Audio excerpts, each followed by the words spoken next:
السلام علیکم ورحمۃ اللہ وبرکاتہ۔ امید ہے کہ میری پیاری بہنیں بخیر و عافیت سے ہوں گی۔ اللہ سبحانہ و تعالیٰ تمام کو اپنے حفظ و امان میں رکھیں، خیر و عافیت سے رکھیں، آمین یا رب العالمین۔ آج کی ہماری حدیث کا ٹاپک ہے اہل و عیال اور تمام زیر اثر لوگوں کو اللہ تعالیٰ کی اطاعت کا حکم دینا، شریعت کی مخالفت سے روکنا۔ اللہ سبحانہ و تعالیٰ نے فرمایا، اور حکم دیجیے اپنے گھر والوں کو نماز کا اور خود بھی پابند رہیے اس پر۔ سورۃ طٰہٰ۔ اور اللہ تعالیٰ نے ارشاد فرمایا، اے ایمان والوں، بچاؤ اپنے آپ کو اور اپنے اہل خانہ کو آگ سے۔ سورۃ تحریم۔ اسی طرح کئی احادیث میں بھی آتا ہے۔ حضرت ابو ہریرہ رضی اللہ تعالیٰ عنہ سے مروی ہے، فرمایا حضرت حسن بن علی رضی اللہ تعالیٰ عنہ نے صدقے کی کچھ کھجوریں لی اور اس کو منہ میں ڈال لیا۔ حضور صلی اللہ علیہ وسلم نے فرمایا، ٹھہرو ٹھہرو، اسے پھینک دو، کیا تجھے معلوم نہیں کہ ہم صدقے کا مال نہیں کھاتے؟ یہ بخاری و مسلم کی حدیث ہے۔ ایک اور روایت میں ہے کہ ہمارے لیے صدقہ حلال نہیں۔ اسی طرح ایک اور حدیث میں آتا ہے کہ حضرت ابو حفص عمر بن ابی سلمہ جو حضور صلی اللہ علیہ وسلم کی زوجہ کے فرزند تھے سے مروی ہے، فرمایا، میں بچہ تھا اور حضور صلی اللہ علیہ وسلم کی کفالت میں تھا۔ کھاتے وقت میرا ہاتھ کھانے کے برتن میں گردش کرتا رہتا تھا۔ حضور صلی اللہ علیہ وسلم نے مجھ سے فرمایا، اے لڑکے، بسم اللہ پڑھو اور دائیں ہاتھ سے کھاؤ اور اپنے سامنے سے کھاؤ۔ اس کے بعد میرے کھانے کا طریقہ ہمیشہ یہی رہا۔ بخاری و مسلم کی حدیث ہے۔ اسی طرح ایک اور حدیث میں آتا ہے، حضرت ابن عمر رضی اللہ تعالیٰ سے مروی ہے، فرمایا، میں نے رسول صلی اللہ علیہ وسلم کو یہ فرماتے سنا، تم میں سے ہر شخص حاکم ہے اور ہر ایک سے اس کی رعیت کے بارے میں پوچھا جائے گا۔ امام حاکم ہے اور اس سے رعایا کے بارے میں پوچھا جائے گا۔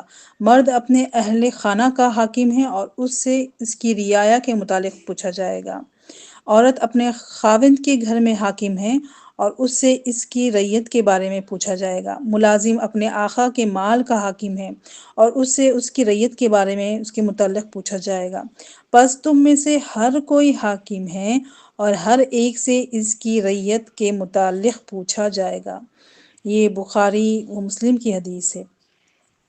حضور صلی اللہ علیہ وسلم نے فرمایا، اپنے بچوں کو نماز پڑھنے کا حکم دو جب ان کی عمر 7 سال کی ہو، اور جب ان کی عمر 10 سال ہو جائیں تو انہیں اس پر یعنی کہ نماز نہ پڑھنے پر مارو اور ان کے بستر الگ کر دو۔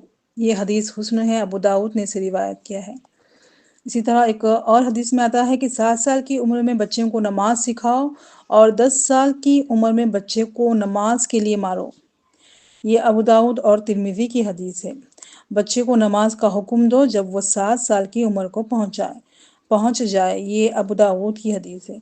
تو ان حدیث سے ہمیں پتہ چلتا ہے کہ ہم پر ایک ذمہ داری عائد ہوئی ہے، یعنی کہ ہر ایک کی اصلاح کرنا اور اللہ تعالیٰ کی جو شریعت ہے اس کی مخالفت سے اپنے آپ کو اور اپنے گھر والوں کو روکنا ہے۔